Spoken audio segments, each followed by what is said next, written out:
오늘 우리가 읽은 본문은 초대교회 예루살렘 교회 안에 일어난 갈등의 문제와 또 그로 인해서 7 집사를 세우는 이야기입니다. 이 일로 예루살렘 교회는 한 단계 앞으로 전진하게 되었고, 교회는 더 단단한 체계를 갖추게 되었습니다. 어려움이 올 때 그 어려움을 피하지 않고 직면하면서 그 문제를 풀어나가면 더 좋은 날이 오게 됩니다. 문제가 없는 인생, 어려움이 없는 공동체는 없습니다.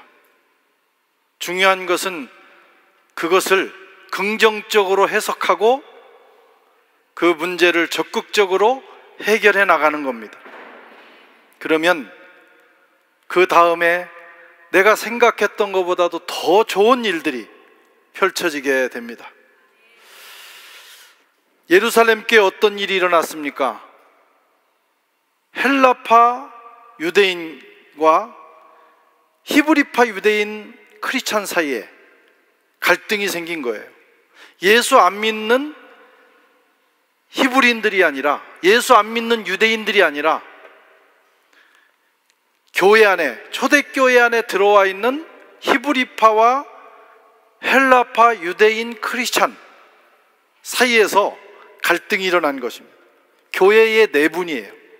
오늘 1절에 보면 그때 제자가 더 많아졌는데 헬라파 유대인들이 자기들의 과부들이 매일의 구제에 빠짐으로 히브리파 사람을 원망하니, 원망하는, 서로를 원망하는 그런 갈등이 생기게 됐어요. 가지 많은 나무에 바람 잘 날 없다라는 말이 있습니다.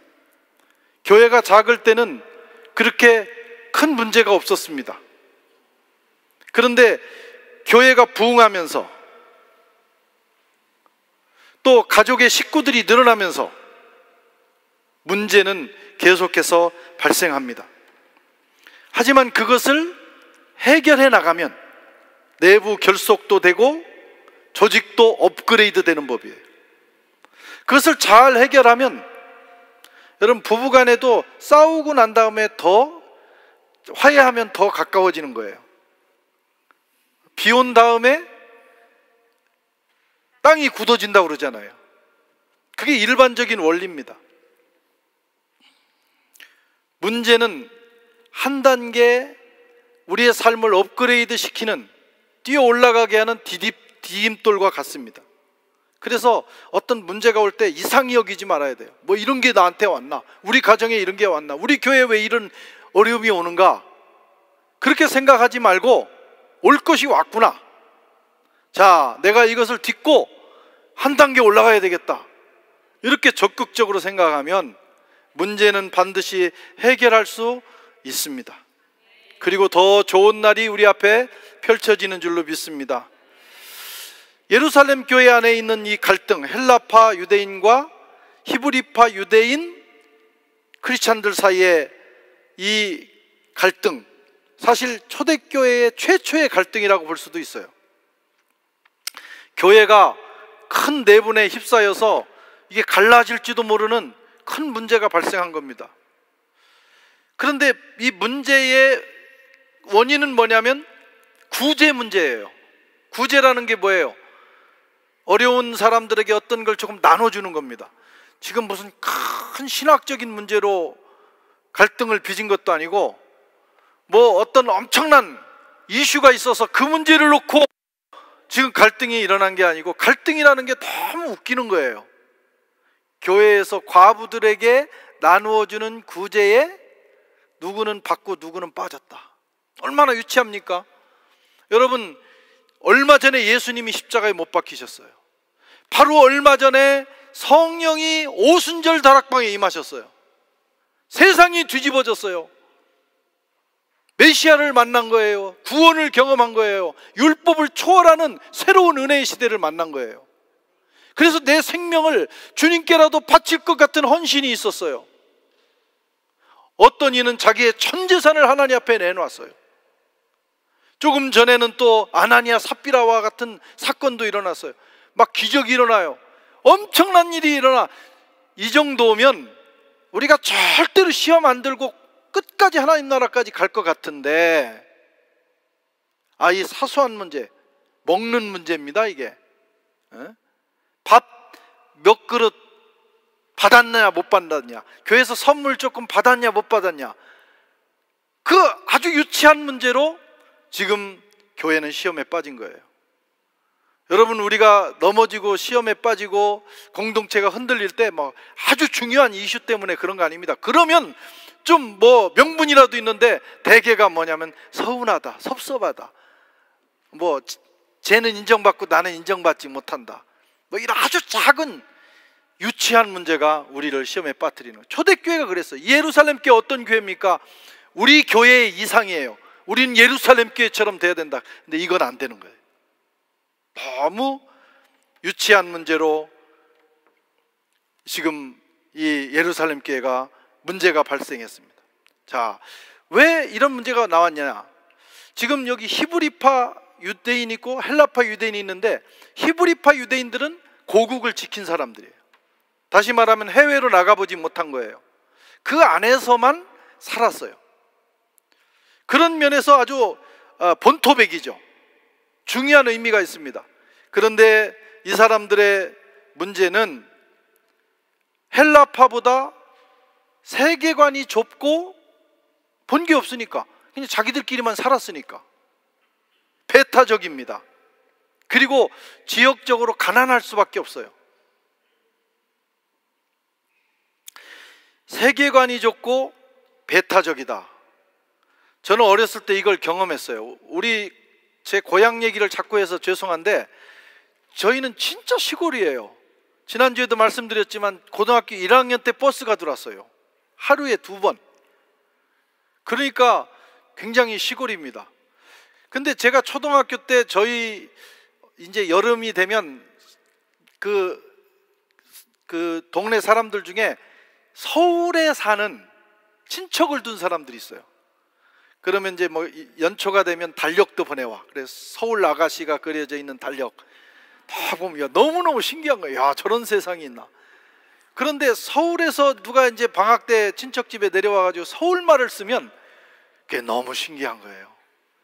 그려시오 안 그려시오 예 그러는 세상에 네? 이렇게 되다 보면요, 너무 막 다른 나라 방언 같고 신기하면서도 배타적입니다. 그래가지고 이제 그런 사람이 잠깐 왔을 때는 우리가 막 이렇게 하다가도 그런 말투를 쓰는 애가 전학을 왔다든가 그러면 완전히 왕따 되는 거예요. 어쭈구리 서울말 쓰네? 이러면 걔는 이제 인생 꽝 되는 거예요. 근데 저희 친구 중에 이건 방송 나가니까 이름을 다 부르지는 않겠습니다. 일부에는 불렀어요. 구아무개라는 친구가 있었어요. 자기 그 아버지가 선생님이었어요. 그래서 저희는 강을 건너면 전라북도 군산이 나오는데, 그 군산에서 생활을 하다가 어떻게 이제 고향으로 온 거예요. 와서 저희 학교를 왔는데 얘가 서울에서 좀 살았는지 아니면 군산이, 거기는 좀 전라도 사투리를 쓴 데인데 얘가 안 써요. 그래가지고 서울말을 쓰는 거예요. 그러니까 그걸 학교 내에서 와서 살게 되니까 그때부터 우리 친구들이 구아무개를, 구땡땡을 그만 어쩌고 우리 서울말 써? 그러면서 막 이제 놀리고 왕따시키고 뭐 그런 것을 저희들이 경험했습니다. 저도 그 부류 중에 하나였던 것을 회개합니다. 어쩌고 우리 저 서울말 쓰는 게 너무, 야, 얼마나 유치합니까, 그죠? 그러니까 그 동네만 살던 사람은 다른 문화권의 그것을 인정을 못하는 거예요. 국가적으로도 마찬가지예요. 여러분, 우리가 여기서 해외 생활하다가 국내에 들어가면 막 금이 환영 해가지고 들어가면 사람들이 막 반길 것 같지만, 해외 생활 오래 하다 들어가면 오히려 왕따 당할 수도 있어요. 그 내부에만 계셨던 분들에게 의해서 그럴 수도 있어요. 이질적이니까. 이때는 오죽했겠어요. 사람이 태어나서 백리 밖을 못 벗어나고 죽는 시대인데, 지금 이 히브리파 유대인들은 그냥 자기 동네 바로 옆 동네 정도 살다가 죽는 정도 사람이고, 다행히 초대교회는 저 북쪽에 있는 갈릴리 지역에서 예수님을 따라다니던 제자들이 와서 구성원을 이루었기 때문에 그나마 괜찮은데, 이 사람들도 국경을 벗어나지 못한 사람들. 그러니까 배타적인 겁니다. 그때 이제 초대교회는 사실 이분들 중심으로 시작이 된 겁니다. 그런데 거기서 또 전도가 돼가지고 어떤 사람들이 들어왔느냐, 헬라파 유대인들이 들어왔어요. 헬라파 유대인들은 저와 여러분처럼 디아스포라 유대인이에요. 바벨론 포로 때 또 여러 가지 일로 인해서 해외에 나갔다가 못 돌아오고 해외에 정착해서 살았는데, 지금 왜 여기 와 있느냐? 이 사람들이 해외에 살면서, 여러분 해외 생활을 하는 게 좋은 건 하나는 강인해집니다. 산전수전은 해외에서 경험하는 거예요.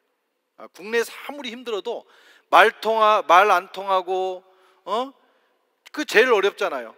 그런 해외에 나와서 살아남는다는 자체가 엄청난 일이거든요. 뭐 여기서 공부까지 한다? 굉장한 일이에요. 그런데 이 사람들이, 이 해외 생활을 하는 사람들은 되게 그런 막 의지를 가지고 나왔고, 되게 또 해외 나온 사람들이 나와서도 강해지지만 원래 그런 사람들이 나옵니다. 또 해외 나올 때는 근성이 있고, 그렇죠? 좀 안 좋게 말하면 성질이 좀 안 좋은 사람들, 이게 뭐 깡다구가 있고 버티는 사람들이 나와서 해외에서 버티기 때문에 이 사람들이 돈도 잘 벌고 성공을 해. 그래서 성공을 하니까 귀소 본능이 있어가지고 이제 고국에 들어가 살고 싶은 거예요. 그래서 들어온 사람들이 그리스파, 헬라파 유대인들입니다. 그래서 헌금은 누가 많이 하겠어요? 네, 헬라파. 가난한 히브리파 사람들은 헌금을 못하고, 근데 헌금을 많이 하는 거예요. 사람들이 봉사도 많이 하는 거예요. 열정적이니까. 그런데 이제 구제, 율법을 따라 또 초대교회도 구제는 굉장히 중요하게 여겼습니다. 그 구제를 과부들, 생활을 할 수 없는 과부들에게 하는데,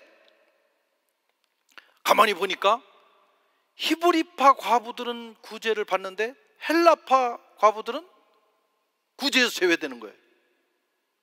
처음에는 이해를 했어요. 뭐 착각이 있었겠지. 근데 자꾸 제외되는 거예요. 왜 그랬을까? 의문이 생기는 거죠. 아마 여러 가지로 해석해 볼 수 있을 거예요. 이제 이 교회를 구성하고 있는 주도 세력은 예수님의 사도들이에요. 그러니까 히브리파 유대인들입니다. 12제자가 다 그런 사람들이에요. 그러니까 이 사람들이 생각할 때, 저 사람들은 헌금도 많이 하고 뭐 가진 것도 많으니까 뭘 도와줄 필요가 있나, 이런 생각을 할 수 있어요. 여러분, 헌금 많이 하고 가지고 있는 거 많은 사람도 선물에서 빠지면 상처받고 열받습니다. 그게 사람이에요. 사람의 감정이. 그렇게 생각했을 수도 있어요. 아니면은 사람이 아무리 사도들이라도 팔은 안으로 굽는다고, 자기들도 모르게 가까운, 이미 친숙해 있는 히브리파 유대인들에게, 그 과부들에게 구제를 먼저 했을 수도 있어요. 어쨌든 그런 일이 발생했습니다. 그러자 헬라파, 구제에서 빠진 헬라파 유대인들, 과부들, 또 유대인들 사이에, 또 헌금을 많이 한 사람들 사이에, 헌금은 우리가 하고 혜택은 왜 니들이 받느냐, 그런 이제 불만이 생기기 시작했어요. 여러분, 공동체, 뭐 교회뿐만 아니라 가정이나 사회, 국가 다 마찬가지예요. 불만이 어디서 일어나냐면 불공정, 공평하지 않은 대우, 그게 불만의 원인이 됩니다. 가족에서 형제들 가운데도 뭐 누구는 주고 누구는 유산을 안 주고, 그러면 형제간의 싸움이 일어나는 거예요. 불공평하면. 이게 국가나 교회나 인간이 사는 사이는 다 마찬가지예요. 그래서 지도자는, 제일 좋은 지도자가 뭐냐? 공평하게 해줄 수 있는 지도자예요. 사람이기 때문에 팔이 안으로 굽을 수 있어요. 그것을 극복하고 공평하게, 그러니까 잘해준다고 좋은 지도자가 아니에요. 어디까지 해줘야 도대체 잘해주는 거예요? 목사가 교인들에게 어디까지 해줘야 잘해줍니까? 그리고 도대체 몇 명인데 다 잘해줍니까? 그러니까 잘해주려고 하다가 보면 잘 못해주는 사람도 있어. 그러면 거기에 불만이 싹 트는 거예요. 그러니까 잘해주려면 다 잘해주고, 차라리 그러지 못할 바에 다 못해주는 게 나아요. 차라리. 그러니까 시험 들 일은 없어. 나만 못해준 게 아니고 모두에게 못해줘, 저 목사님은. 그러면 덜 시험 들어. 근데 누구한테는 지극정성하는데 아유 나는 소외된단 말이야. 그러면 문제가 생기고, 그것이 공동체의 혼란으로 가는 겁니다. 지도자는 공평하게 하는 능력을 가져야 돼. 그런데 초대교회는 그 공평을 잃었던 것 같아요. 현실적으로 나타났어요. 자, 그래서 큰 문제가 생겼습니다. 이제 헌금을 많이 하고 봉사를 많이 하던 이 일부 세력이 불만을 표출하면서 아, 이게 자칫하면 교회를 갈라설 수도 있는 거예요. 이게 깊어지면 이 문제를 해결해야 하는 것입니다. 그래서 사도들이 아마 고민에 빠지고 하나님 앞에 기도했을 거예요. 하나님께서 그들에게 지혜를 주셨습니다. 그래서 그 문제를 결국은 해결을 합니다. 어떻게 해결하느냐? 7 집사를 뽑은 거예요. 7 집사. 5절 6절에 보면 온 무리가 이 말을 기뻐하여 믿음과 성령이 충만한 사람 스데반과 또 빌립과 브로고르와 니가노르와 디몬과 바메나와 유대교에 입교했던 안디옥 사람 니콜라를 택하여 사도들 앞에 세우니 사람들이 기도하고 그들에게 안수하니라. 7 집사를 세워서 문제를 한 번에 해결을 했어요. 문제가 오면 제일 고민하는 사람들이 누구냐면 리더들입니다. 문제가 발생하면, 왜? 문제에 휩싸여 있는 사람도 힘들지만 제일 큰 책임은 누구냐면 리더가 이 문제를 그냥 그 문제가 발생하도록 상황을 놔둔 것도 책임이고 해결하지 못하는 것도 책임이에요.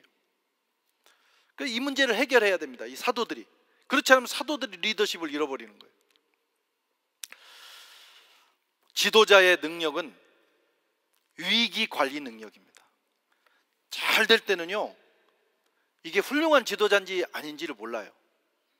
다 뭐 그 사람이 그 사람 같아요. 근데 위기가 왔을 때, 어떤 긴급한 상황이 왔을 때 그 문제를 돌파하고 딱 해결하면 그 사람은 진짜 지도자입니다. 지도자가 상황이 왔을 때 책임 전가, 제일 나쁜 지도자예요. 책임 전가. 공을 다른 사람에게 넘기는 거예요. 자꾸 넘기는 거예요.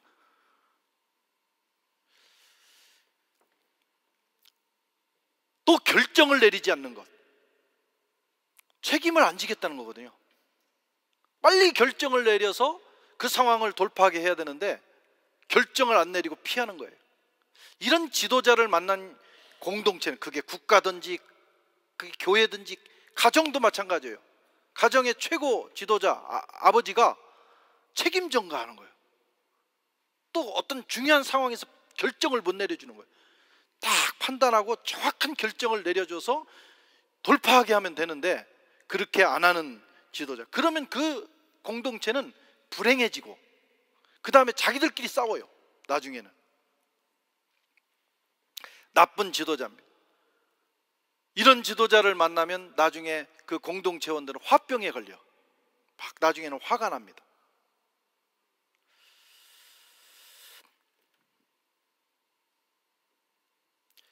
리더는 그런 상황에서 책임을 느끼고 방안을 제시하고 위기를 수습해야 돼요. 그 모든 리더가 마찬가지인데, 제가 이제 어느 날 이 가이드 한 분을 만난 적이 있어요. 이제 처음 여기 파리 와가지고. 이제 가이드도 하나의 리더입니다. 자기 팀이 왔을 때 딱 뭐 그게 뭐 40명, 60명을 맡아가지고 그 일정 기간 한 1, 2주 동안 이 사람들에게 최고의 서비스를 제공을 하고 행복한 여행을 하도록 하는 그 책임이 있는 거예요. 근데 그분하고 이제 얘기를 쭉 나누다가 제일 좋은 가이드, 훌륭한 가이드가 뭐냐 내가 질문을 했어요. 그랬더니 훌륭한 가이드는 위기 극복 능력이 있어야 된다. 저 한 20년이 넘었는데 그걸 기억해요. 제가 리더는 위기 극복 능력이 있어야 된다. 이 팀을 데리고 다니다 보면 별 사람들이 다 있어요. 그 중에서 저도 이제 가끔 한국에서 오시는 분들 안내도 해드리고 이 목회자들이나 이런 분들 해드리면 제일 골치 아픈 분들이 질문 많이 하는 사람. 그냥 내가 하는 얘기 듣고 아멘하고 고맙다고 하면 되는데 자꾸 질문을 하는 거예요. 그 질문도 그냥 지나가면 저 건물은 무슨 건물이에요? 내가 그걸 어떻게 아냐고. 저 글씨는 무슨 얘기예요? 나도 몰라. 한 번도 가서 읽어본 적이 없어. 그런 사람들을 만나는데, 그럴 때 또 뭐 가령 뭐 갑자기 호텔이 뻥크가 났어요. 그랬을 때 막 우왕좌왕하다가 세느강에서 밤을 새우게 해. 그러면 그 사람은 끝나는 거예요. 빨리 잠자리를 만들어내야 돼. 이런 위기 관리 능력. 질문을 이렇게 던지는데, 저도 파리를 와가지고 처음 보니까 너무 신기한 게 많아요. 그런데 시청 옆에 가면 아주 높은 탑이 있습니다. 여러분 보셨어요? 안 본 분들이 대부분인 것 같은데 오늘 가보세요. 공부만 열심히 하느라고 도서관에만 있다 보니까 이 파리에 그런 걸 못 보는 거예요. 근데 처음에 왔는데 너무 신기한 탑이 하나가 있는 거예요. 시청 근처에 높이 있는데 교회 종탑 같기도 하고. 그래서 그 가이드분한테 물어보니까 저게 뭡니까? 그랬더니 저게 옛날 2차 대전 때 폭격을 맞았는데 교회 그 다 무너지고 폭격받고 남은 종탑이라는 거예요. 그리고 그 얘기를 들으면서 야, 이분 정말 실력 있는 분이구나. 그래 나는 그 사람의 말을 감쪽같이 믿었어요. 2차 대전 때 여기는 폭격 맞은 적이 없어. 그러다가 이제 그 한 10년, 10수년이 지난 다음에 우리 교회 진병철 집사님하고 둘이 그 시청 앞을 가다가 이게 그 탑이라는데 하면서 둘이 가가지고 거기 표지판을 읽어보니까 이게 그게 아니더라고. 그게 무슨 탑이냐면 생자크라는 탑이에요. 그러니까 성지순례 생자크 어디예요? 포르투갈에 있는 산티아고 콩포스텔라 거기를 가는 순례객들이 생장에서도 출발하지만 북쪽에서 오는 사람들은 여기를 반드시 거쳐서 가는 코스라는 거야. 그런 탑인데 아니 2차 대전 때 폭격 맞고 남은 거라고. 근데 이제 지나고 나면 내가 사기를 당했구나 그 생각을 하게 됐지만 그때는 그분의 그 순발력, 그때 그거 알 게 뭐예요? 누가 가서 썰을 잘 푸는 거지. 순발력. 그리고 되게 이 관광객 이 여행 오시는 분들은 되게 좁니다. 졸고 자기가 뭘 질문을 했을 때 대답을 못하면 아이고 저 실력 없구나 그때부터 신뢰 안 해. 근데 뭐 얘기를 해도 기억 못하고 차. 그러니까 이제 그분이 그랬던 것 같아요.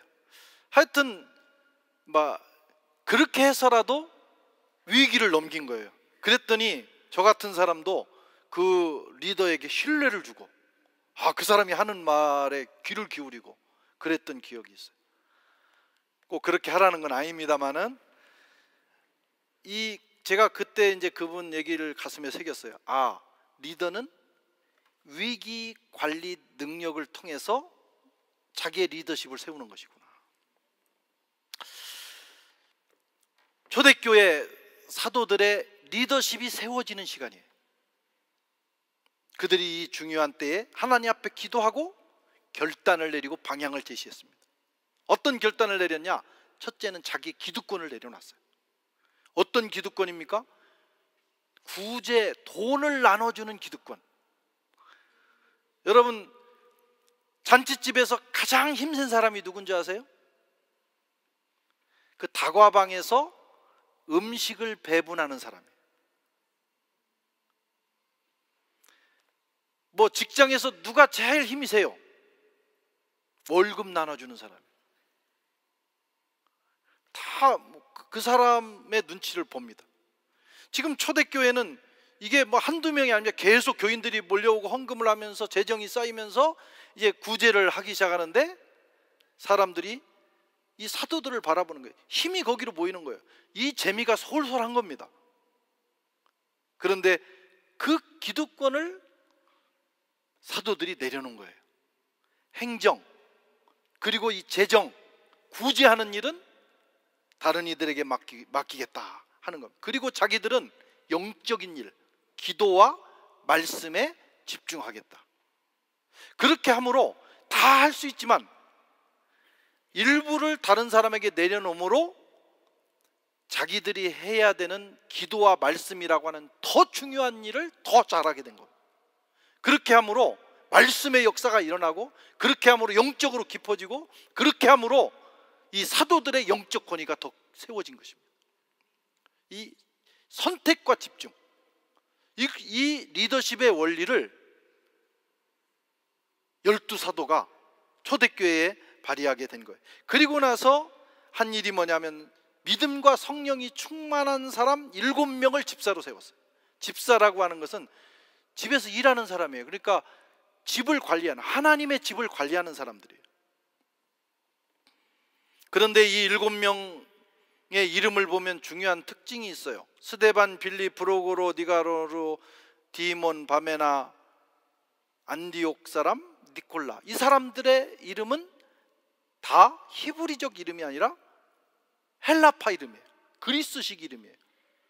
다시 말하면 영적 권위는 사도들이 가져가지만 모든 행정, 교회의 또 중요한 살림을 하는 모든 권위를 헬라파 유대인들을 세워가지고 그들에게 권한을 준 거예요. 그러고 나니까 교회가 균형이 딱 맞는 겁니다. 견제와 균형이 이루어진 거예요. 그렇게 해서 교회는 평화를 되찾고 다시 한번 하나님께서 교회에 허락하신 그 축복과 사명을 받고 감당할 수 있는 그런 단계로 넘어가게 되었습니다. 자, 이렇게 이제 문제를 해결을 했어요. 이렇게 문제를 해결했더니 어떤 일이 일어나느냐? 큰 부흥이 일어납니다. 6, 7절에 보면 하나님의 말씀이 점점 왕성하여 예루살렘에 있는 제자의 수가 심히 많아지고 허다한 제사장의 무리도 이 도에 복종하니라. 여러분, 위기는요, 우리에게 어떤 위기, 문제가 와, 가정이나 교회나 개인 다 마찬가지예요. 문제가 왔을 때 그 문제 때문에 망하는 사람도 있지만 그 문제를 해결하기만 하면 한 단계 업그레이드 됩니다. 인생도, 교회도, 가정도. 그러니까 똑같은 문제가 어떤 사람에게는 그 인생을 무너뜨리는 요소가 되지만 어떤 사람에게는 기회가 되는 거예요. 우리는 하나님을 믿는 사람들입니다. 하나님이 우리 인생을 책임져 주십니다. 그래서 문제가 올 때 두려워하지 않고 직면해야 돼요. 아, 하나님께서 나에게 새로운 뭔가를 주시기 위해서 이 일을 허락하셨구나. 그러면 직면할 수 있는 용기가 생기고, 그리고 하나님께서 지혜를 주시고 그 문제를 해결하면 사람이 한 단계 올라갑니다. 근데 대부분은 문제가 오면 그 문제에서 헤매고 원망하고 불평하다가 또 문제를 피하다가 머무르니까 그 다음 단계를 못 가는 거예요. 학년이 모두 안 올라가. 인생의 학년이 안 올라가. 예루살렘 교회도 마찬가지였어요. 똑같은 이 위기가 왔지만 이 위기를 때문에 무너질 수도 있었지만 사도들의 지혜로 인하여 이 문제를 해결하자 새로운 단계의 교회가 만들어지게 된 겁니다. 위기는 기회인 줄로 믿습니다. 그래서 어려움이 왔을 때 절대로 여러분 절망하지 마시고 믿음의 눈으로 보셔야 돼요. 요 다음 단계에는 좋은 일이 있다. 그리고 오히려 기대하면서 돌파하셔야 돼요. 또 잘 될 때는요, 잘 될 때 막 부흥이 오고 인생이 잘 풀릴 때는 아, 요 다음에는 어려울 수도 있다, 이렇게 생각을 하고 긴장을 풀지 말아야 됩니다. 그러면 그 다음에 그런 문제가 왔을 때도 그것 때문에 두려워하지 않습니다. 자, 초대교회는 이 문제를 해결을 했더니 놀라운 일들이 일어납니다. 첫째는 말씀이 점점 왕성해졌다. 하나님의 말씀. 교회는 하나님의 말씀에 의해서 움직이는 조직입니다. 교회는 하나님의 말씀이 살아있어야 돼요. 근데 사도들이 다른 행정적인 것을 맡기고 나서 기도와 말씀에만 집중하다 보니까 말씀이 파워풀해진 거예요. 그 말씀에 영감이 있는 겁니다. 똑같은 말씀을 전해도 기도가 있고 성령이 역사하시면 그 말씀이 파워풀해져요. 파워풀해진다는 얘기는 말씀이 역사, 일한다 이거예요. 말씀을 듣는 이에게 변화가 일어나고 기적이 일어나고 상황을 변화시키고 그런 일이 일어나게 된 거예요. 우리 교회는 그런 교회로 나가고 있습니다. 우리 교회 교역자들도 많이 있지만 감사한 것은 우리 교회 집사님들이 일을 잘하셔요. 살림을 잘하셔요. 뭐 행정, 뭐 재정, 또 각 부서에서 일을 감당하시는 걸 보면 제가 거의 뭐 그런 부서가 있었나라고 할 정도로 되게 막 그 부서가 생각나고 그러면 그 부서가 문제가 있는 겁니다. 사람도 몸이 아프면 이 사람 몸도요 자꾸 내 이빨이 자꾸 생각나. 자는데도 막 그래 이빨이 아프다는 얘기예요. 근데 잘 때는 아무 감각이 없어야 돼. 있는지 없는지. 그게 건강한 몸이거든요. 우리 교회는 여러 부서가 있지만 별로 신경이 안 쓰일 만큼 잘 돌아가요. 너무 잘하시는 거예요. 그 덕에 우리 목회자들은 기도하는 일, 말씀 준비하는 일, 말씀을 가르치는 일, 성도들을 돌보는 일, 또 뭐 글을 쓰는 일, 여러 가지 중요한 몇 가지 일에 집중할 수, 이게 분업이 잘 되는 겁니다. 그런 교회가 행복한 교회가 되는 것이고, 그런 교회에 이제 부흥이 일어나게 되는 거예요. 이 코로나 이후에 우리 교회에 우리 교역자들과 우리 집사님들 또 우리 성도님들의 협력을 통해서 이 초대교회에 일어났던 이런 부흥의 역사가 일어나기를 기대합니다. 예. 자, 말씀이 왕성해졌어요. 말씀이. 그 다음에 어떤 일이 일어났느냐, 제자들의 수가 많아져. 그 말씀을 듣고 사람들이 예수 믿기 시작하는데 수를 헤아릴 수가 없어. 힘이 많아져. 이걸 부흥이라고 합니다. 힘이 많아지는 거. 우리가 전도해가지고 몇 사람 겨우 데려다 놓는 것은 그냥 전도입니다.